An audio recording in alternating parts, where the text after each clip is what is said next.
الرحمن، اللہ رحمانی وہ ذات ہے. علم القرآن، جس نے قرآن سکھایا. خلق الانسان، اور انسان کو پیدا کیا. تو قرآن اللہ انسان جو ہے وہ پہلے پیدا ہوگا یا پہلے قرآن سیکھے گا؟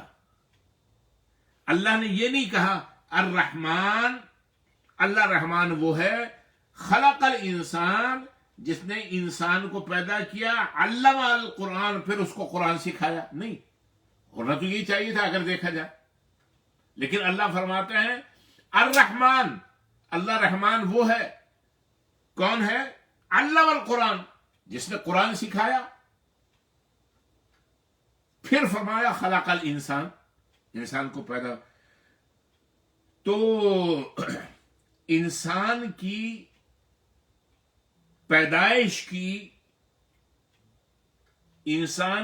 پیدائش سے پہلے قرآن کی تعلیم کو مقدم فرمایا. جملہ ضائع نہیں جانا چاہیے، سمجھ میں آ جانا چاہیے. اللہ تبارک و تعالی نے انسان کی خلقت، یعنی انسان کی پیدائش سے پہلے قرآن کی تعلیم کو مقدم فرمایا. کیوں؟ اس لیے کہ اگر انسان صحیح معنوں میں انسان ہے اور اس کے پاس قرآن ہے تو وہ انسان کہلانے کا مستحق ہے. لیکن اگر انسان صرف اس چیز کا نام سمجھتا ہے کہ آنکھ کان ذی روح، لیکن اس کے پاس قرآن نہیں ہے، تو وہ انسان کہلانے کا مستحق نہیں. اس لیے قرآن کو انسان سے مقدم فرمایا. حالانکہ انسان پہلے پیدا ہوتا ہے، بڑا، پھر قرآن سیکھتا ہے. پیدا ہونے کے بعد، بڑے ہونے کے بعد 3-4 سال کی عمر سے. سمجھ میں بات آ گئی؟ یہ ہے اس کے اندر. اور پھر بیان کو مؤخر کر دیا، علمہ البیان، کہ انسان کی شان کے لائق ہے کہ وہ بیان کرے. اللہ اکبر کبیرہ. سو یہ نقطہ یہ بھی آپ کے ذہن میں اور آپ کو ذکر کرنا ضروری تھا. اب آپ نے الشمس والقمر بحسبان جو تھا وہ بھی ایک. اب دوسرا الشمس والقمر بحسبان، ایک تو آپ نے سن لیا. دوسری، چاند اور سورج اسی کے مقرر کردہ حساب سے چل رہے ہیں. یعنی چاند اور سورج اپنی اپنی منزلوں میں ایک حساب سے چل رہے ہیں، اور وہ اپنی ان منزلوں سے نہ انحراف کرتے ہیں، نہ ادھر ادھر ہوتے ہیں، نہ جلدی پہنچ جاتے ہیں، نہ لیٹ ہوتے ہیں.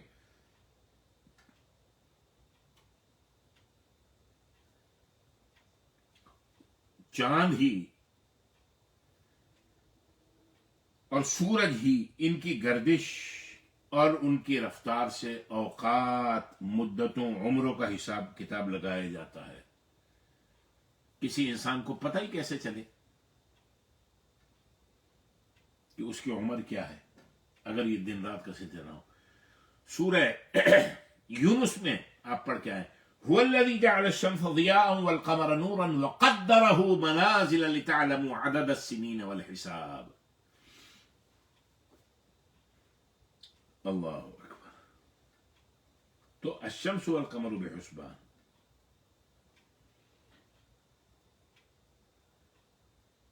یعنی اللہ تبارک و تعالی نے شمس و قمر کو ایک خاص نظام کے تحت اپنی ڈیوٹی پر لگا دیا ہے، جسے وہ انجام دے رہے ہیں. ادھر ادھر نہیں ہو رہے. ادھر ادھر صرف یہ حضرت انسان ہوتا ہے. اگر ان کی گردش میں ذرا سا فرق آ جائے تو کائنات کا پورا نظام درہم برہم ہو جائے. تو اللہ تبارک و تعالی نے چاند اور سورج کو مصلحت کے ساتھ پیدا کیا، اور یہ اللہ تبارک و تعالی کی بنی نوع انسان پہ، تمام مخلوقات پہ ایک بہت بڑی نعمت ہے. پھر فرمایا کہ النجم والشجر یسجدان،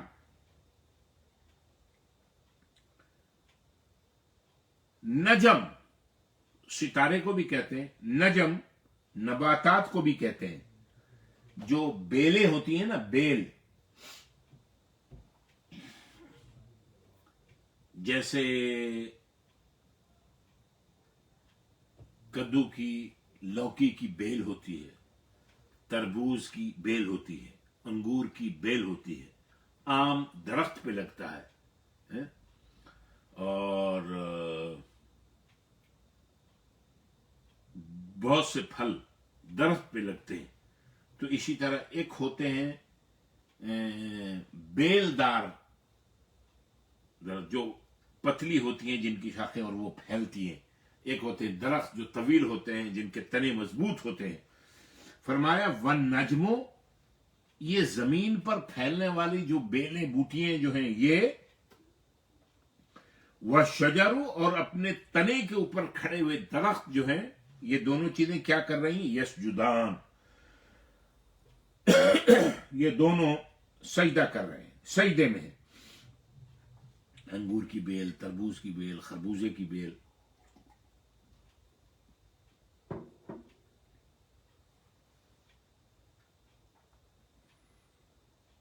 اب یہ سجدہ کر رہے ہیں، اس سے کیا مراد ہے؟ اس سے مراد یہ ہے کہ کائنات کی ہر چیز اپنے اپنے انداز میں، جس طرح اللہ تبارک و تعالی نے ان کو وہ صلاحیت اور وہ ایبلٹی اور وہ حکم فرما دیا ہے، اس کے مطابق اللہ تبارک و تعالی کی عبادت میں اور اللہ تعالی کی حمد و ثنا میں رہتی ہے.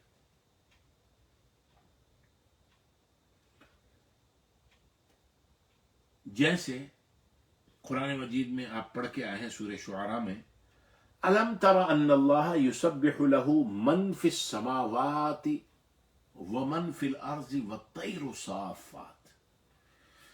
آسمان اور زمین میں جو جو چیزیں ہیں اور پرندے تم دیکھتے ہو کہ ایسے قطار در اندر قطار آسمانوں میں جا رہے ہیں، یہ اللہ کی حمد و ثنا بیان کرتے ہیں، کسی نہ کسی انداز میں اللہ کی عبادت میں. کل قد علم صلاته وتسبیحہ، کائنات کی ہر چیز، ہر کریشن، حجر شجر، پتھر جانور، پرند چرند درند، بیل بوٹے، پتھر، درخت، نباتات، جمادات، سب اللہ تعالیٰ کی صلاۃ کرتی ہیں، اللہ تعالیٰ کی تسبیح بیان کرتی ہیں. کل قد علم صلاته وتسبیحہ. ضروری نہیں ہے کہ ہماری سمجھ میں آ جائے. اللہ تبارک و تعالی نے فرمایا ہر چیز اللہ کی حمد بیان کرتی ہے، وَلَٰكِن لَا تَفْقَهُونَ تَسْبِيحَهُمْ، تم ان کی تسبیح کو، ان کی حمد و ثنا کو، ان کی عبادت کو نہیں سمجھ سکتے.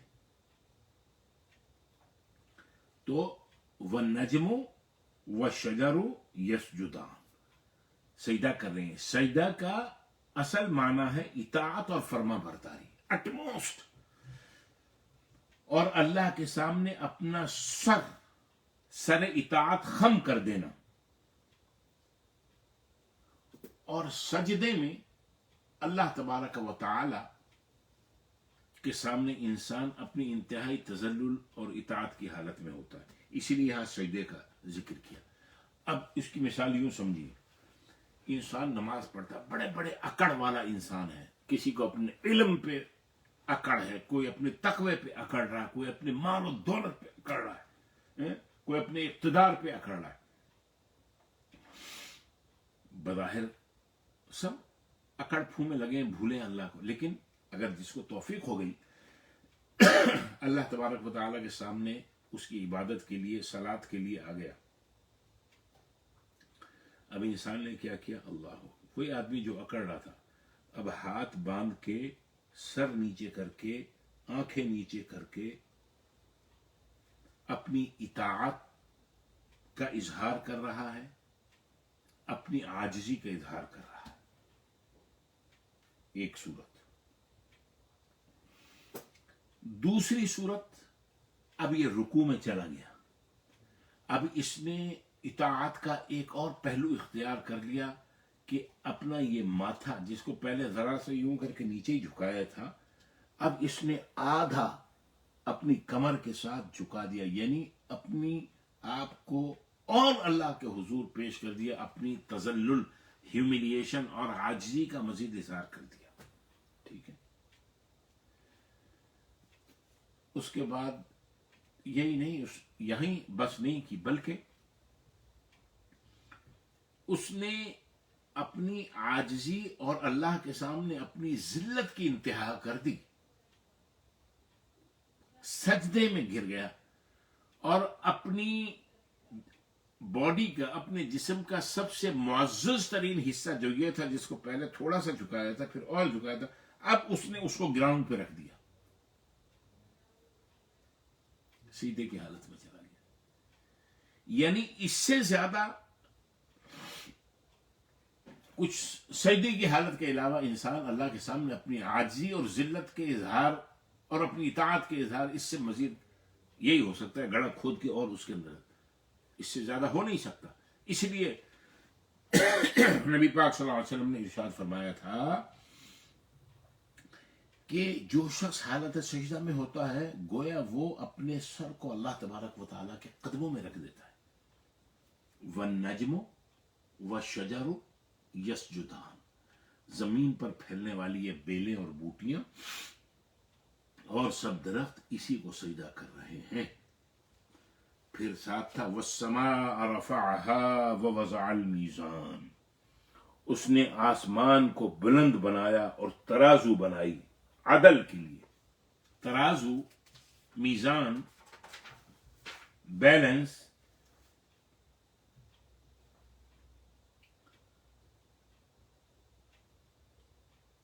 کیا مطلب؟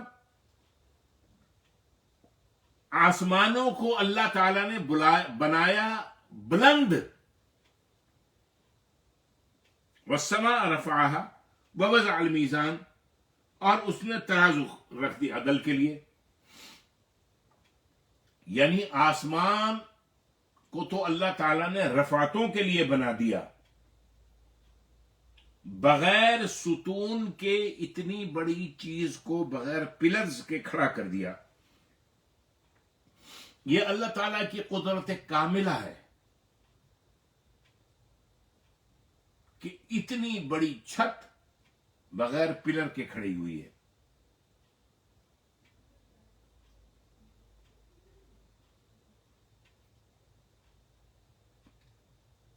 مفسرین فرماتے ہیں آسمان کو تو وسیع کر دیا اور زمین میں ترازو رکھ دی.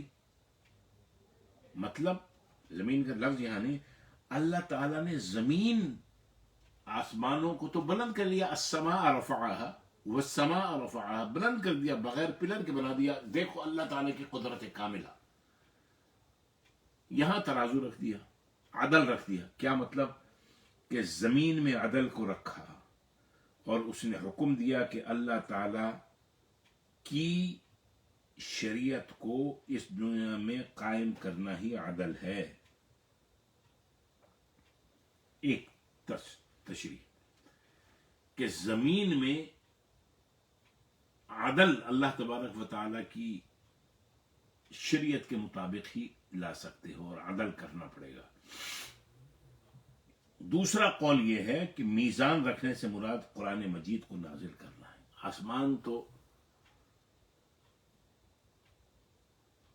کو اللہ نے بلندی عطا فرما دی اور زمین پہ عدل نازل کر دیا، یعنی قرآن مجید کو نازل کر دیا. فرمایا اگر تم ایسی رفعت چاہتے ہو، ایسی بلندی چاہتے ہو، تو اس عدل کے ذریعے یعنی اس قرآن کے ذریعے اپنے آپ کو بلندیوں تک پہنچا دو. صرف دینی بلندی نہیں، دنیاوی بلندی بھی تمہیں حاصل ہو جائے گی. پھر ایک قول یہ ہے کہ میزان سے مراد ترازو ہے، یعنی آخرت کا میزان جس میں نیکیوں اور بدیوں کا، برائیوں کا وزن کیا جائے گا. پھر آگے آیت نمبر 8 ہے اللہ تطغوا فی المیزان، اللہ تطغوا فی المیزان، تولنے میں بےایمانی نہ کیا کرو، تولنے میں نا انصافی نہ کیا کرو، تولنے میں بے اعتدالی نہ کیا کرو.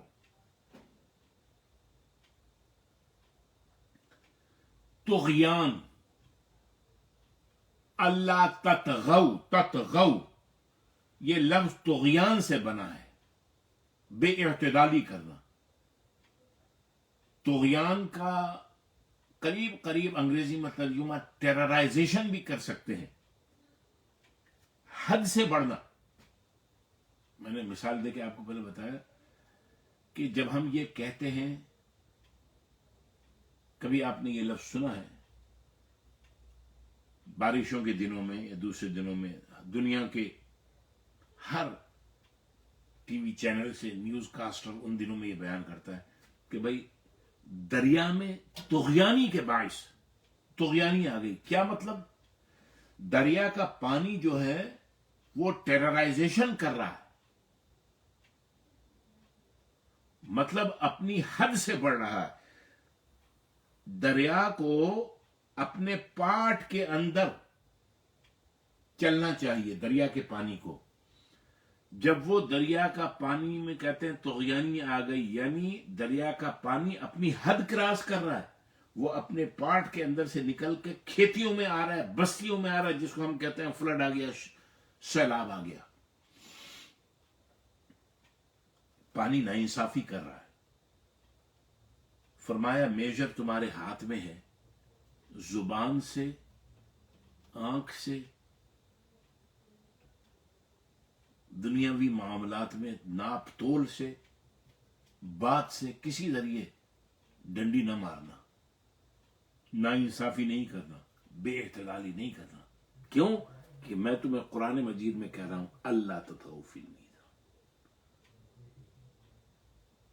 ناپ تول میں کوئی بے اعتدالی نہ کرو، خیانت نہ کرو. پھر آگے اللہ تبارک و تعالی ارشاد فرماتے ہیں وَأَقِيمُوا الْوَزْنَ بِالْقِسْطِ وَلَا تُخْسِرُوا الْمِيزَانَ. وَأَقِيمُوا الْوَزْنَ بِالْقِسْطِ، انصاف کے ساتھ وزن کو ٹھیک رکھو. وَلَا تُخْسِرُوا الْمِيزَانَ، اور تول کو کم نہ کرو.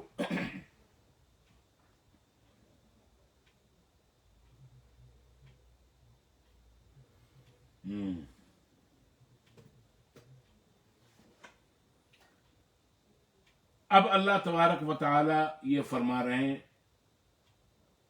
کہ دنیاوی امور کے اندر، ناپ تول کے اندر، گز ہو، پیمانے ہو، کلو ہو، میٹر ہو، لیٹر ہو، ناپ تول میں کمی مت کرو. وزن انصاف کے ساتھ پورا رکھو. کتنا بڑا سبق ہے اس میں ہمارے لیے.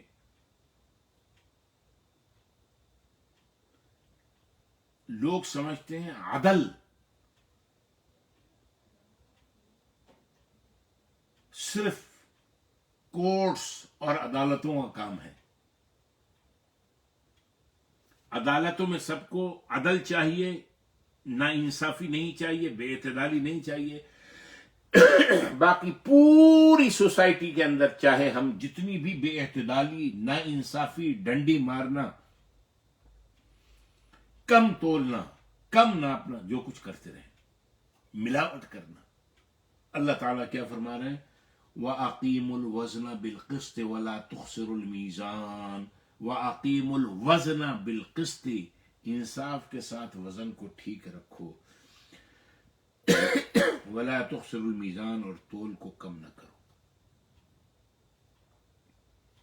تول کو کم نہ کرو، تول کو کم نہ کرو.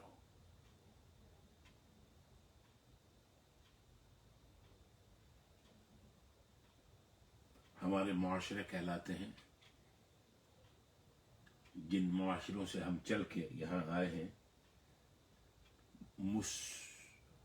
اسلامی معاشرے، حالانکہ میں کہتا ہوں اسلامی معاشرہ نہیں ہے، کہیں پر بھی نہیں ہے اسلامی معاشرہ، مسلم معاشرے ہیں، یعنی اس معاشرے میں، اس سوسائٹی میں، اس سماج میں مسلم اکثریت میں رہتے ہیں.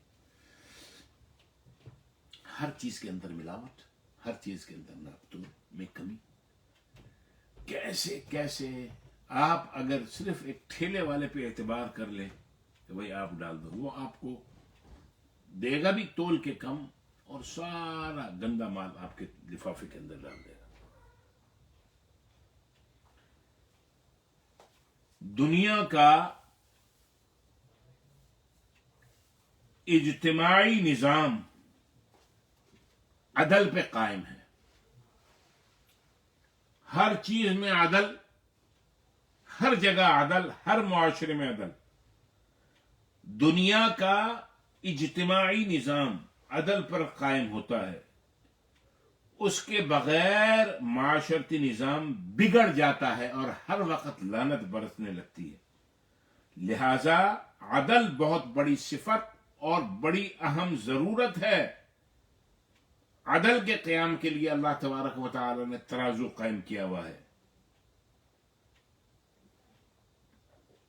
اور ترازو میں سرکشی کرنا کیا ہے؟ ترازو میں سرکشی کرنا یہ ہے کہ ناپنے تولنے میں کم و بیشی کی جائے.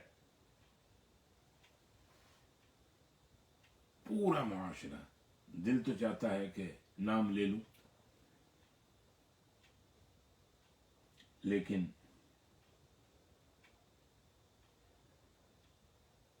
اللہ تبارک و تعالی نے قرآن مجید میں سورہ مطففین 30ویں سپارے میں یاد ہے، وَيْلٌ لِّلْمُطَفِّفِينَ الَّذِينَ إِذَا اكْتَالُوا عَلَى النَّاسِ يَسْتَوْفُونَ وَإِذَا كَالُوهُمْ أَوْ وَزَنُوهُمْ يُخْسِرُونَ. ناپ تول میں کمی کرنے والوں کے لیے خرابی ہے، ناپ تول میں کمی کرنے والوں کے لیے ہلاکت ہے. جو لوگوں سے ناپ کر تول کر تو پورا لیتے ہیں اور جب ان کو ناپ کر یا تول کر دیتے ہیں تو کم دیتے ہیں.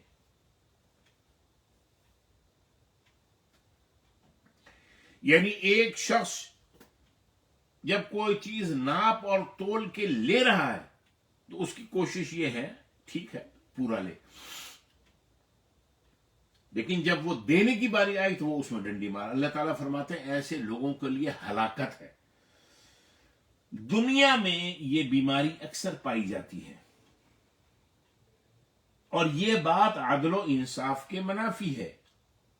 بعض اوقات باتوں میں بھی کمی بیشی کر دی جاتی ہے، کبھی آدمی گفتگو کے ذریعے بھی تو ڈنڈی مارتا ہے، لیکن کبھی چھوٹے پیمانے بنائے جاتے ہیں. ناپ تول کے جو وہ آلات ہوتے ہیں جس سے ناپ کے دیا جاتا ہے وہ چھوٹا یا ڈنڈی مار دی جاتی ہے. ترازو کے نیچے کوئی مقناطیس لگا دیا چھوٹا سا، یعنی دوسرے کو کم تولنے کا، کم دینے کا، غلط دینے کا، نقصان پہنچانے کا جو طریقہ اختیار کیا جائے وہ قابل مذمت ہے. ہر حقدار کو اس کا حق لازماً ملنا چاہیے. اس لیے اللہ تعالیٰ نے ترازو کو ایک مدار عدل بنایا ہے، ایک انصاف کا ایک سمبل بنایا ہے، اور ہم نے اس سمبل کو لٹکا دیا خالی سپریم کورٹ اور ہائی کورٹ کے اوپر. وہاں ایک ترازو کا وہ بنا دیا ایک نشان، اور اس میں نیچے ایک آیت یہ لکھ دی وَأَقِيمُوا الْوَزْنَ بِالْقِسْطِ وَلَا تُخْسِرُوا الْمِيزَانَ. جیسے کورٹ کے اندر جو ہے وہ منڈی لگی ہوئی ہے، اناج بک رہا ہے، پھل فروٹ بک رہے ہیں وہاں پر. اللہ تطغوا فی المیزان وَأَقِيمُوا الْوَزْنَ بِالْقِسْطِ وَلَا تُخْسِرُوا الْمِيزَانَ ساری سوسائٹی کے لیے ہے.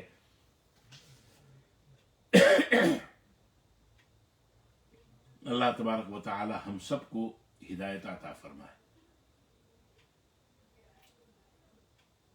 آگے آیت نمبر 10 وَالْأَرْضَ وَضَعَهَا لِلْأَنَامِ، اور زمین کو اسی نے مخلوق کے لیے، لوگوں کے لیے بچھا دیا. وَالْأَرْضَ وَضَعَهَا، زمین اس کو اس نے بچھا دیا، لِلْأَنَامِ لوگوں کے لیے.